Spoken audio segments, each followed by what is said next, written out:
প্যারিসের সেই বিখ্যাত আইফেল টাওয়ারের সামনে শাড়ি পরে ছবি তোলার চেকলিস্টটা এবার ডান করেই ফেললাম। সবাইকে স্বাগত ইউরোপ ট্রিপের নতুন একটি ব্লগে, এবং এই ব্লগে থাকছে ঈদের দিনটাতে শাড়ি পরে আইফেল টাওয়ার ঘুরতে যাওয়া, কি কি করলাম এবং আইফেল টাওয়ারের কিছু ইন্টারেস্টিং বিষয়। চলুন শুরু করা যাক। প্রবেশ পথ দিয়ে ঢুকছিলাম এবং দেখছিলাম অসংখ্য দর্শনার্থী আইফেল টাওয়ার দেখতে এসেছে। এখানে একটু গানও হচ্ছিল, সাথে আমার বান্ধবী, তার বর এবং বাচ্চারাও ছিল। তো খুব মজা করছিলাম আমরা, আইসক্রিম খেলাম, হাওয়াই মিঠাই খেলাম। তারপর মোস্ট ইম্পর্টেন্টলি যে জায়গাটা খুঁজে বের করা দরকার ছিল, ইনস্টাগ্রামে মোস্ট ফেমাস যে প্লেসটা যেখানে বসে সবাই ছবি তোলে, সামনে এগিয়েই পেয়ে গেলাম সেই বিখ্যাত ওয়াল। এবারে ছবি তোলার পালা। চলুন ছবিগুলো দেখতে দেখতে আপনাদের সঙ্গে আইফেল টাওয়ার নিয়ে কিছু ইন্টারেস্টিং বিষয় শেয়ার করি।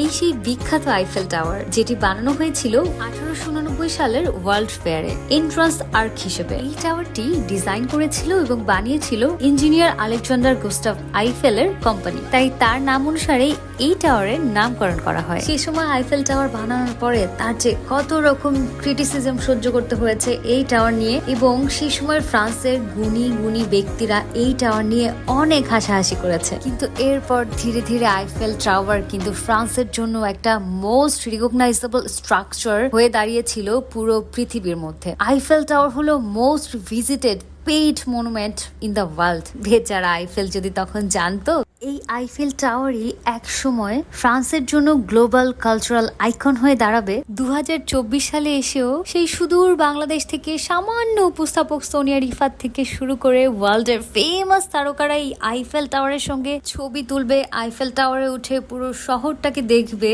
তাহলে তখন সেই ক্রিটিকদের কি মোক্ষম জবাবটাই না দিতে পারতো বলুন।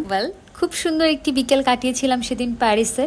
যদিও পরিবারের আত্মীয় স্বজন, পরিবারের মানুষ ছাড়া আসলে ঈদ উদযাপন, তবুও যেহেতু আসলে বিগত 4 বছর ধরেই এটা কন্টিনিউ হচ্ছে, এখন কিছুটা গা সওয়া হয়ে গেছে।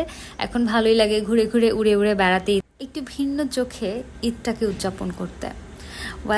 সবার জন্য শুভ কামনা থাকলো। আজকের ব্লগ এই পর্যন্তই, দেখা হবে আগামী পর্বে, এবং পরের এপিসোডে থাকছে লুভর মিউজিয়াম এবং সেই বিখ্যাত মোনালিসার হাসি। দেখার আমন্ত্রণ রইল। Stay connected.